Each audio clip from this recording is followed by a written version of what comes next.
দুটা ছেলে, লক্ষ্মীপুর জেলার রামগঞ্জ উপজেলার সর্বদক্ষিণে বদরপুর গ্রাম।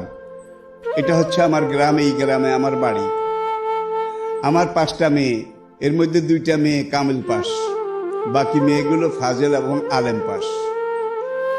এরপরে আমার 2টা ছেলে, ছেলে 2টা ডাবল টাইটেল এম এ এবং সবখানে অল থ্রু ফার্স্ট ক্লাস, কিন্তু কোনো চাকরি নাই। আপনারা জানেন চাকরি আমাদের কিসমতে সেই আজকে অর্ধ শতাব্দীর ইতিহাসে নাই, এখন তো মোটেও নাই।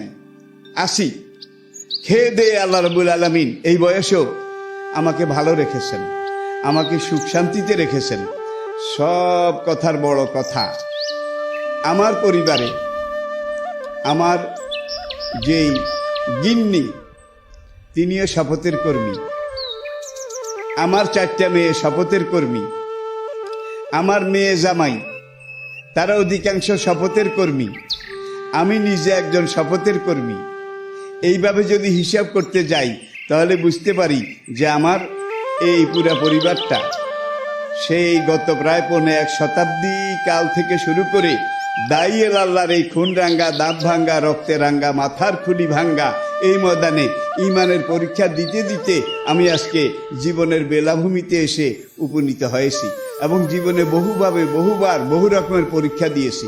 তবে এই সারা দুনিয়াতে আমার একটা বদনাম এখন গেছে যে হুজুরের থাকার একটা ঘর নাই, পুরানো টিনের ঘর একটা পানি পড়ে জং ধরে গেছে। ভাই, এটা আমি ফখর না, আল্লাহ শকর।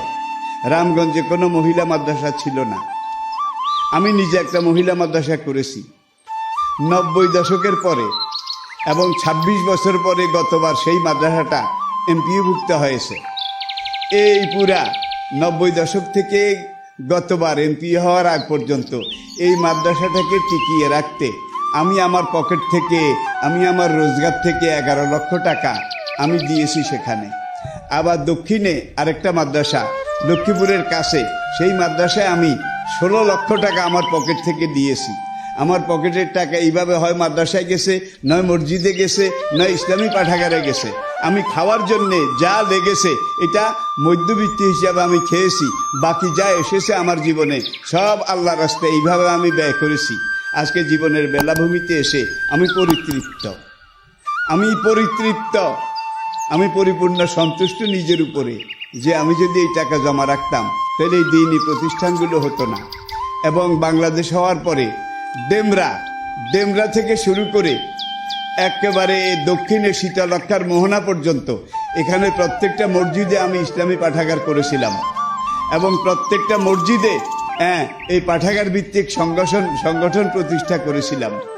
কালের আবর্তনে, সময়ের বিবর্তনে আজকে তার অধিকাংশ যদিও বিলীন হয়ে গেছে, কিন্তু অনেকগুলো এখনো নিজের মহিমা নিয়ে টিকে আছে এবং অনেকগুলো নিজস্ব বিল্ডিংয়ে সেই পাঠাগারগুলো আছে, সেই মাদ্রাসাগুলো আছে, সেই মসজিদগুলো আছে। জীবনে অনেক মসজিদ, অনেক মাদ্রাসা, অনেক পাঠাগার আমার জীবনে আমি করেছি। আর এগুলো যেন আল্লাহ পাক আমার নাজাতের উসিলা হিসেবে কবুল করেন, এই দোয়া আপনাদের কাছে, বিশ্ববাসীর কাছে আমি আগেও চেয়েছি, এখনো চাই।